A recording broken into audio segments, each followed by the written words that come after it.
Kita punya lomba di di Kabupaten Ogan Ilir, kita punya di Sumatera Selatan. Jadi ini memang lucu ya, Kabupaten Ogan Ilir itu sebetulnya kan bagian dari Provinsi Sumatera Selatan. Tapi di Kabupaten Ogan Ilir itu sudah mereka sudah melakukan ini dengan sangat intens, sehingga pelakunya juga sudah banyak, sehingga kita pisahkan. Nanti kelak kita akan satukan. Kemudian ada di Sumatera Utara,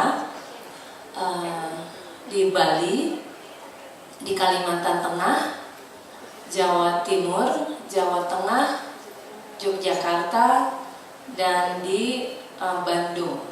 Nah, yang Bandung ini menampung semua yang belum ada lombanya. Jadi Sulawesi, Kalimantan lain, Sumatera lain, NTB, yang manapun, Papua, itu ikut yang di Bandung. Jadi sisa-sisanya itu. Nanti kalau ada misalnya Sulawesi mau bikin sendiri, ya udah dilepas, ya. Tidak ikut di Bandung lagi.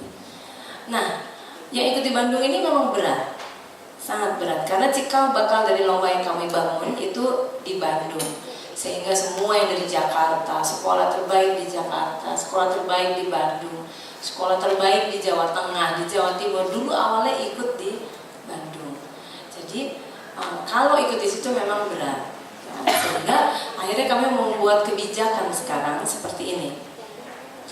Yang di Bandung itu menerima semua peserta lomba yang sisanya, dengan catatan sekolah-sekolah yang sudah punya prestasi yang tinggi di tingkat internasional itu harus ikut yang di Bandung, begitu ya.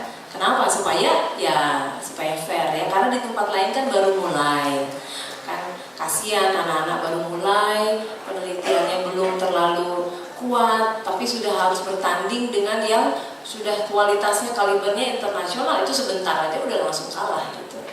Jadi nanti dia putus asa, sedih ya.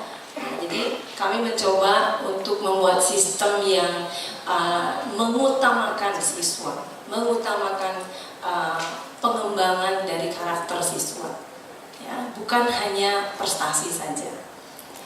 Prestasi ada kalau sudah seperti ini, sudah sampai di tingkat nasional seperti ini, baru betul-betul kami bicara soal prestasi. Tapi di bawah itu kita bicara soal mengembangkan, meningkatkan, mengembangkan karakter siswa. Ya. Jadi Bapak Ibu guru, andai kata di daerah atau di tempat Bapak Ibu guru ada pihak-pihak yang dapat diajak untuk menyelenggarakan lomba, nah silahkan disampaikan kepada kami. Nanti kami yang akan melakukan pendekatan kepada mereka. Apakah itu dari pemerintah, dari stakeholder lain, dari perusahaan, dari yayasan, dari kelompok, apapun itu bisa kami tindak lanjuti untuk menyelenggarakan lomba di daerah Bapak Ibu sekalian. Sehingga tidak perlu langsung datang ke Jakarta, langsung datang ke Bandung. Ya, itu rasanya terlalu berat. Ya. Sehingga kita bisa membangun nanti lomba-lomba di wilayah Bapak Ibu sekalian. Memang ya, saya mohon maaf sekali, kita memang belum bisa dari Jakarta kita buat di sana langsung, kita buat di sini langsung. Terlalu besar Indonesia ini. Jadi kami butuh bantuan dari artinya inisiatif dari daerah sendiri untuk itu. Nah, untuk itulah kita di sini ingin membangun yang namanya Asosiasi Guru Pembimbing Penelitian Indonesia. Ini nama ini sebetulnya ngarang-ngarang aja. Organisasinya belum ada, ya. Kalau dilihat juga kan cuma singkatan, nggak ada logonya, karena memang organisasinya belum dibentuk. Nah, hanya ada kira-kira 12 orang guru yang kami undang, yang sudah selama ini begitu banyak terjun ke dalam dunia penelitian dan menghasilkan peneliti-peneliti belia yang terbaik dalam lomba. Itu kami ajak, maksudnya untuk menjadi steering committee, jadi sebagai pemulanya untuk memulai ini. Tapi tentu saja organisasi ini akan kita bentuk bersama-sama. Bahkan tujuannya mau apa, itu pun saya pun masih abu-abu sebetulnya. Pokoknya saya mau ada wadah itu aja, sehingga ada yang bisa membantu Bapak Ibu guru di bidang penelitian, sehingga ada yang bisa membantu ketika kita butuh lomba di daerah, ya. supaya anak-anak tidak usah jauh-jauh pergi ke Jawa, tapi di sana juga ada lomba yang berkualitas gitu. Kami ingin membantu itu. Oleh karena itu kami berusaha membangun forum ini. Andai kata Bapak Ibu merasa ada yang diperlukan juga harus sampaikan kepada kementerian, maka itu akan datang dari asosiasi. Dan itu akan kuat. Saya yakin itu akan kuat karena Bapak Ibu ini pelaku pendidikan. Ya. Jadi itu sebenarnya kenapa kami ada di sini, kenapa kami mengundang Bapak Ibu sekalian. Dan kalau Bapak Ibu bertanya siapa 12 orang itu, ya itu yang ada di panelis itu, ya panelis yang berbicara. Memang belum semua, ada yang tidak bisa hadir. Itu yang boleh saya sebutkan, Bapak Gunawan Siswoyo dari Surabaya, kemudian ya hanya Pak Gunawan ya. Oh iya, ada Pak Wayan Agustiana dari Bali. Beliau juga sangat aktif. Tapi itu yang terdeteksi oleh kami, yang selama ini bergaul bersama kami. Saya yakin masih banyak yang lain, dan saya mendengar selentingan, di sana ada bapak itu, ibu itu yang aktif, yang sangat ini. Kami sangat butuh peran serta bapak ibu sekalian, ya. Karena sudah menjadi pengalaman, ya, ketika ada guru yang sangat aktif, yang berinisiatif sangat besar, akhirnya di daerahnya itulah beliau itu bisa berperan membantu yang lain dan akhirnya bisa hidup. Ya. Ada satu yang menarik tentang dunia penelitian ini, tentang manusianya. Itu karakternya, apakah itu anak atau guru, itu karakternya sangat menyenangkan, ya. Mudah bekerja sama, bisa berprestasi, tapi juga sangat terbuka terhadap semua orang. Bisa menolong orang lain yang merupakan saingannya. Itu aneh, itu saya juga heran saya, tapi itu terjadi baik di siswa maupun di gurunya. Bayangkan Bapak Ibu ya, tim Indonesia itu kan isinya siswa-siswa yang maunya semua mau dapat medali, gurunya pun mau dapat medali supaya sekolahnya keangkat. Semua berjuang untuk itu di tim Indonesia. Tapi yang aneh, ketika pembinaan berlangsung, ya itu ketika sekolah A itu anaknya sedang dibina, lah guru-guru semuanya membina dia, semua kasih masukan. Yang tahu soal ilmu itu ya bicara. Itu aneh sekali. Yang tahu informasi, oh di sana Pak ada laboratorium itu, iya saya bawa, saya antar ke sana. Oh saya punya bahannya Pak, saya kasih. Saya punya programnya Pak, saya kasih. Itu aneh sekali. Jadi saingan tapi saling membantu, luar biasa. Dan saya percaya bahwa karakter itu memang terbentuk karena proses melakukan penelitian itu membuat orang itu terbuka. Oleh karena itu, saya di sini punya sedikit gambar yang sering saya, kayaknya bahasa Inggris. Jadi kalau saya presentasi di tempat lain kayak gini, tapi yang perlu lah. Ji, melihat yang banyaknya gimana Ji?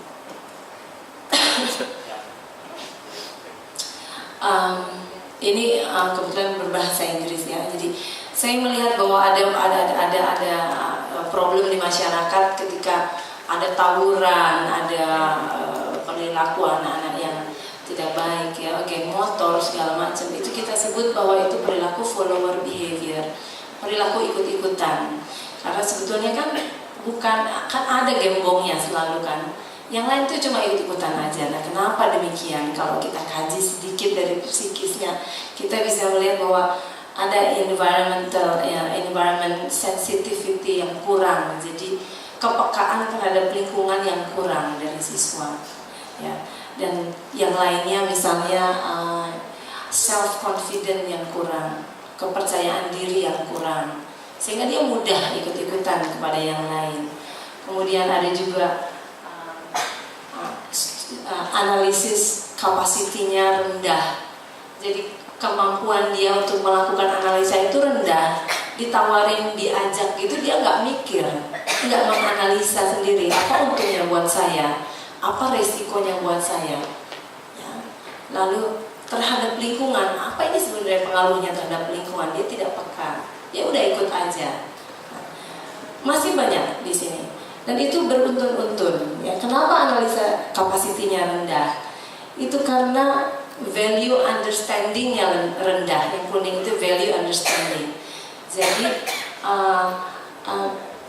pemahaman akan nilai-nilainya itu rendah. Kalau udah soal itu kan balik lagi ke pendidikan kan. Kenapa pemahaman nilai-nilainya itu rendah? Ya, nilai-nilai yang baik bagi masyarakat. Kemudian juga ada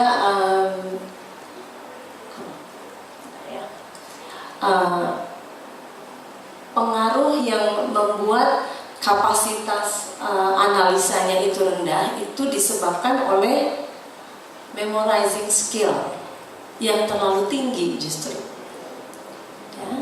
Di sekolah itu anak diajarkan untuk memorize, ya, drilling, ya hafal semuanya, harus ingat ini, harus bisa hitung ini, harus bisa itu. Akibatnya apa? Tidak ada waktu untuk pemahaman. Apa sih nilai-nilai apa yang terkandung dalam materi itu sebenarnya?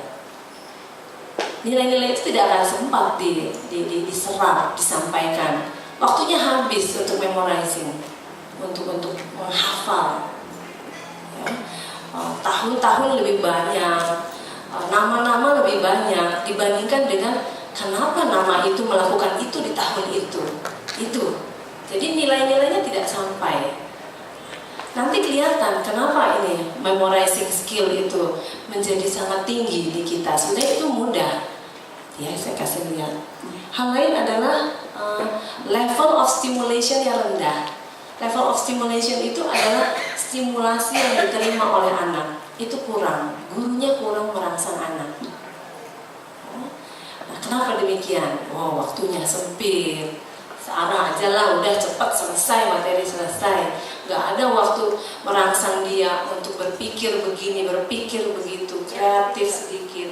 Mungkinkah ada jawaban yang lain? Gak ada waktu untuk itu. Kemudian juga ini disebabkan oleh perceived pressure of evaluation. Ya, jadi perceived pressure of evaluation ini adalah evaluasi tekanan pada saat evaluasi ujian. Nah, itu kan evaluasinya seperti itu. Ya udah, akhirnya proses pendidikannya pun ya seperti itu.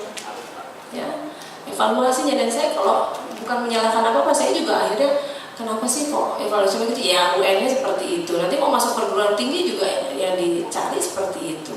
Di luar negeri kan orang masih pakai dia harus menulis kan ya untuk melamar masuk kuliah.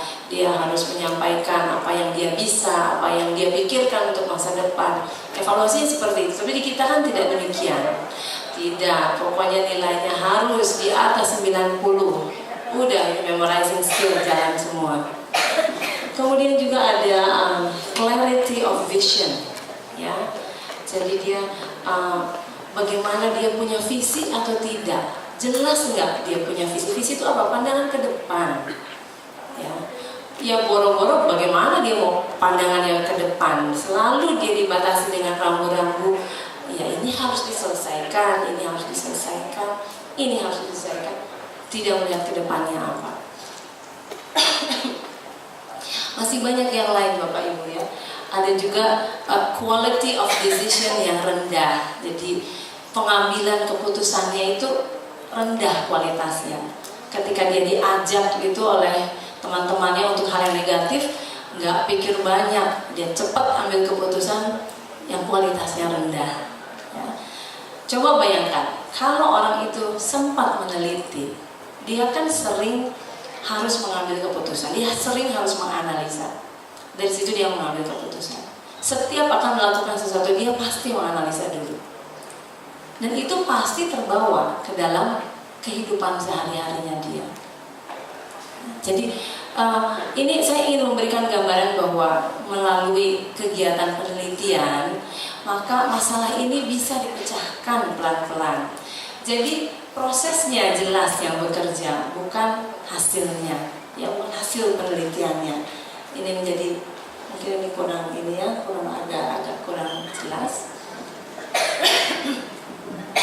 Nah, Sebetulnya ini tadi sepintas saja saya sampaikan untuk melihat ininya, dan sebetulnya saya mau cari apa ya istilahnya, sistem lomba yang kita ini ini Bapak Ibu sekalian, tapi ini mohon maaf saya bawain bahasa Inggrisnya. Jadi tempat yang di sebelah kiri ini adalah proses penelitian yang biasa kita lakukan. Stepnya ada 5. Ini pun sudah sangat disederhanakan. Kalau Bapak Ibu baca buku kan metodologi penelitian, wah ya males juga ya ngeliatnya ya, semuanya definisi-definisi gitu. Untuk SMA kan, SMA SMP nggak begitu harusnya. Kita harus bisa menyederhanakan tanpa menghilangkan hal yang terpenting di situ. Nah, di sini ada 5 step yang saya sebutkan. Yang pertama itu meningkatkan kepekaan terhadap lingkungan, itu aja ya. Gimana caranya?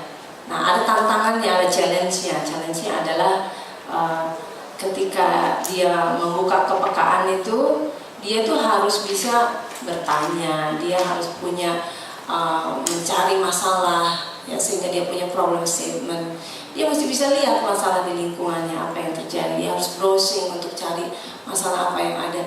Jadi sebetulnya itu membuka kepekaan indera aja, ya, mata, telinga, segala-galanya. Untuk apa? Untuk cari masalah, bukan cari penyelesaian. Ya, keterlaluan kalau dia nggak lihat masalah di sekitarnya.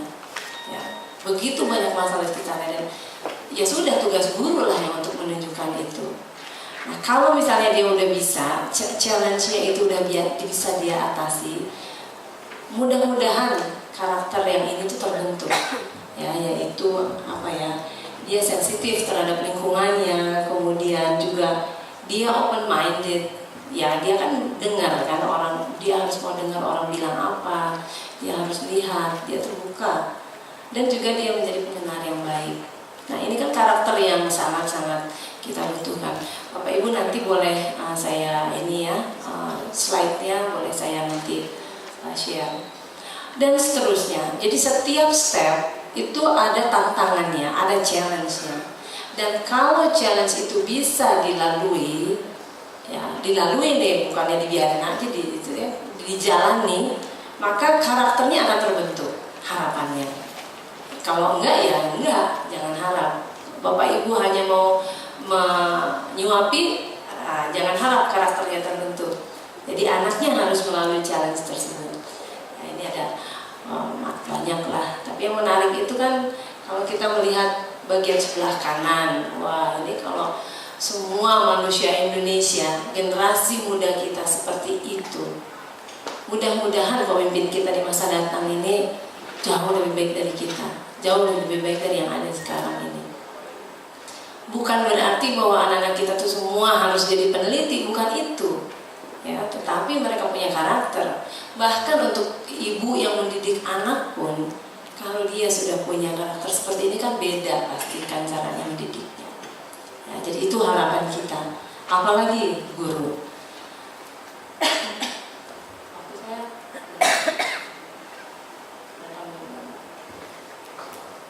Sedikit lagi, ya. 10 menit. Ya, ini sedikit gambaran saja tentang pencapaian prestasi tim Indonesia. Saya kira ini tidak begitu penting.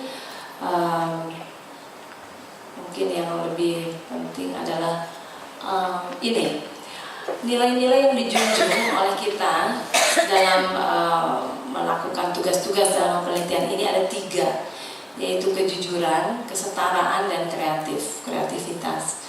Di situ ada kata kesetaraan, itu yang saya kira mungkin penting. Kalau yang 2 lagi itu mudah di ini ya. Kesetaraan di sini kita berharap bahwa semua orang itu punya hak yang sama. Ya, jadi apakah itu siswa yang sangat pandai atau siswa yang ketinggalan, semua sebetulnya punya hak yang sama untuk mengikuti proses penelitian. Tinggal kita atur aja materinya. Ya, siapa yang bisa agak dalam, siapa yang masih belajar permukaan-permukaan aja. Nanti kita akan mendengar dari rekan kita yang mungkin Ibu Ros nanti akan cerita bagaimana di sekolahnya itu kegiatan penelitian ini bisa berlangsung dengan baik, walaupun tidak semua anak itu senang melakukan penelitian di biologi misalnya, di fisika, di apa. Dia bisa mengambil peran yang lain. Ya, nanti kita akan lihat, kita dengar. Lalu kesetaraan itu juga ada di dalam lomba-lomba kita. Jadi lomba yang kami bina, yang kami bangun sistemnya itu dibuka untuk SMA, SMP, untuk SMK, MA dan MTS. Ya, jadi siapapun boleh ikut. Pokoknya dia di jenjang sekolah menengah, begitu. Ya, mau benderanya apapun, kami tidak tutup, semua boleh ikut. Kalau dia nggak boleh ikut di daerah sini, ya saya bilang sama saya, nanti saya ikutkan di tempat yang lain.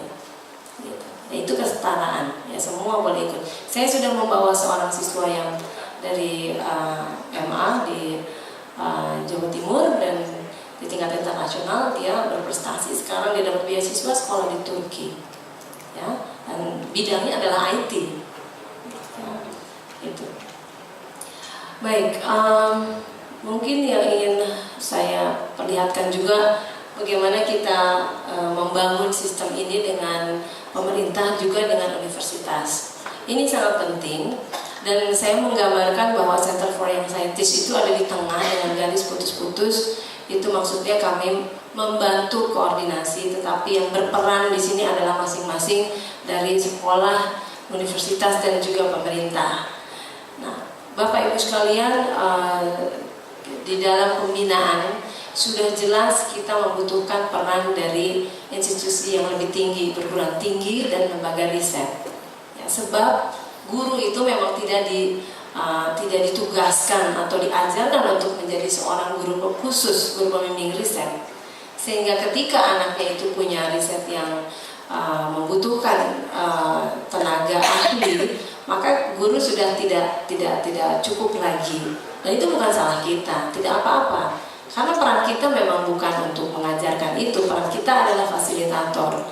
Jadi kita harus menghubungkan dengan institusi lain yang lebih tinggi, ya, dengan fasilitas lain yang ada. Tapi itu selalu jadi masalah, karena lalu sekolah bilang, aduh kami nggak ada akses ke sana, kami nggak bisa. Itu harus dibuang itu, ya. Sebetulnya perguruan tinggi itu punya program yang namanya pengabdian pada masyarakat. Ya, daripada mereka bersih-bersih, sapu-sapu, ikut kegiatan segala macam kebersihan di sana sini, kan lebih baik mereka mengamalkan ilmunya ke guru atau ke siswa. Itu lebih nyambung kan sebetulnya, lebih pas. Hanya memang permintaannya itu tidak pernah ada. Teman-teman kami di perguruan tinggi itu bilang, aduh ya kita mesti gimana, nggak pernah ada yang minta. Gitu.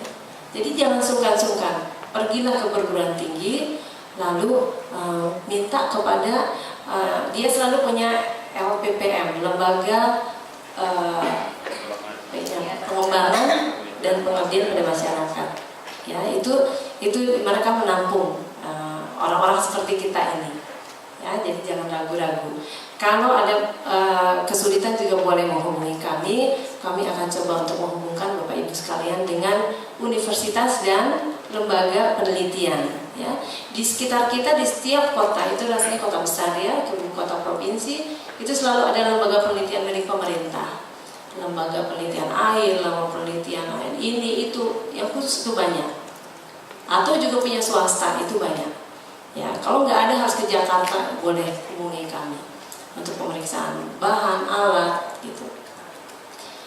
Dan pemerintah itu yang sudah kita jalankan, yaitu lomba-lomba kita kerjasama dengan pemerintah, dan yang sudah Bapak Ibu ikuti kemarin kita mengundang dari kementerian, itu kan maksud kami supaya mereka juga menyadari keberadaan kita semua, dan bahwa kita juga butuh diperhatikan, bahwa kita juga mungkin nanti akan datang untuk membutuhkan bantuan dari pemerintah, dukungan. Memang kita tidak boleh bergantung, artinya pemerintah punya tugasnya sendiri. Ya, kita bisa bergerak sendiri bisa, tetapi ada saat-saat di mana kita juga butuh dukungan dari pemerintah, dan kita sudah mulai itu dari kemarin. Kita akan lanjutkan terus. Ada dukungan yang lain yang kami punya, yaitu dari alumni lomba-lomba penelitian di sini. Itu biasanya alumni itu kembali untuk mendukung, entah itu membina adik-adiknya, entah itu menyelenggarakan lomba-lomba yang lainnya. Dan teacher association itu yaitu kita sendiri. Ini prestasi saya kira tidak begitu penting. Saya mau cari apa ya, lomba.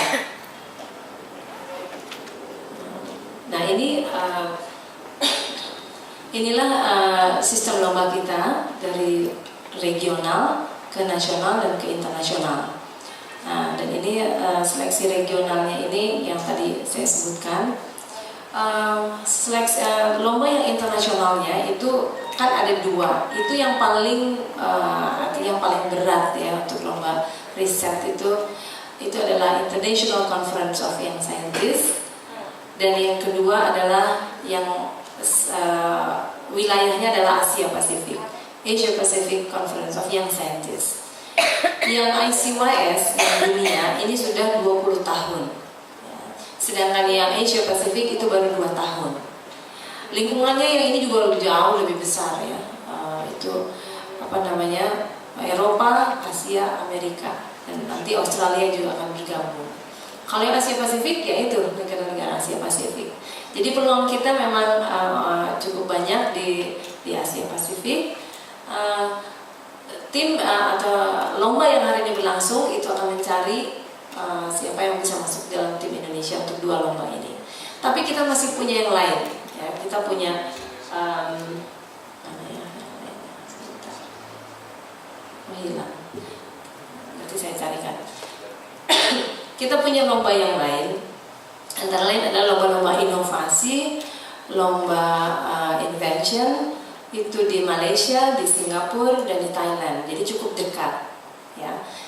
Kami menawarkan kepada sekolah-sekolah yang mengikuti lomba-lomba LPD, jadi di setiap provinsi, semua yang sudah itu berarti kan dia sudah punya riset, itu kita tawarkan, terutama pemenang-pemenangnya. Ya, tapi kalau pemenangnya nggak mau, ya udah siapapun yang itu bisa ikut. Tapi biasanya kami tawarkan ke sekolah-sekolah. Jadi kalau Bapak Ibu sekalian punya minat untuk mengirimkan siswanya untuk mencoba bertanding keluar, harus agak proaktif terhadap kami, sehingga kami tahu siapa yang berminat untuk mengirimkan siswanya keluar. Artinya kalau tidak sampai ke ICYS atau ke APSIS juga masih bisa ikut lomba yang lain ini ya. Dan bukan hanya itu, ada juga yang di Jepang, di Korea, kemudian juga di Inggris. Memang tidak semuanya menyediakan medali, tetapi dia bentuknya science fair. Jadi di situ siswa-siswa itu diajak untuk mempresentasikan hasil penelitiannya dalam bentuk poster dan bentuk penelitian. Nanti dicari yang terbaiknya siapa, tapi tanpa medali.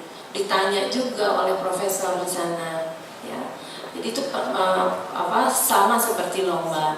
Kemudian juga nanti ada science quiz atau scientific activity yang lain ya. Khusus untuk Bapak Ibu grup membimbingnya itu ada workshop tersendiri. Biasanya masuk ke laboratorium yang bagus, dan kita diajarkan bagaimana untuk menggunakan alat-alat baru ya, yang mungkin kalau di sini kita nggak punya kesempatan itu. Nah, jadi sekali lagi kami mohon peran aktif Bapak Ibu sekalian untuk menyampaikan kepada kami apabila memang ingin mengikuti kegiatan-kegiatan seperti itu, karena kadang-kadang kami juga sulit kalau harus istilahnya membuka ini itu agak sulit. Jadi proaktif lah, karena kita sekarang sudah kenal ya. Kami akan membuka website kami yang baru, saat ini sedang dikerjakan, tapi saya bisa tampilkan sedikit di sini. Jadi hilang kemana? Kami punya website yang baru dan akan segera diaktifkan kira-kira mungkin seminggu setelah saya kembali, karena sempat saya tinggalkan ya. Dan di situ Bapak Ibu akan melihat acara kita ini muncul di situ, apa yang sudah kita bicarakan muncul di situ, sistem lomba semua ada di situ, pemenang-pemenang ada di situ, acara berikutnya apa ada di situ. Nah, kalau Bapak Ibu sekalian juga punya ide-ide atau apapun, kita bisa tampilkan di situ. Misalnya Bapak Ibu punya tulisan, ya, bukan hanya tentang konten daripada riset, tapi Bapak Ibu punya istilahnya apa ya, tulisan yang tentang bagaimana pendidikan khususnya penelitian ini sudah berlangsung di sekolah Bapak Ibu, dan itu ingin di-share dengan teman-teman, kami akan menampung dalam website tersebut. Ya. Kami juga punya jurnal untuk siswa yang namanya Jurnal Peneliti Belia. Jurnal itu sudah terbit 1 kali dan akan terbit lagi berikutnya.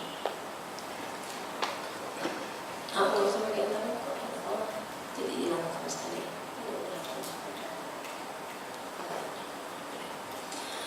Ya, itu yang ingin saya sampaikan. Jadi perkenalan saja dengan apa yang institusi kami yang menginisiasi ini. Tapi sekali lagi saya ingin menyampaikan bahwa kami tidak akan, CYS tidak akan terus-terusan menjadi penyelenggara. Kami hanyalah menginisiasi. Nanti yang akan mengurus ini semua adalah asosiasi kita ini. Ya, jadi dan kami sangat mengharapkan peran aktif Bapak Ibu sekalian untuk membantu kami. Jadi artinya bukan harus di pusat, ya. Coba kita buat kantong-kantong juga di setiap daerah, ya, supaya bisa lebih maju lagi. Nanti kami akan bantu kalau Bapak Ibu ingin membentuk sesuatu di daerah Bapak Ibu, kami akan bantu untuk inisiasinya. Gitu. Saya kira itu saja Bu Desri yang ingin saya sampaikan. Terima kasih atas perhatian Bapak Ibu sekalian.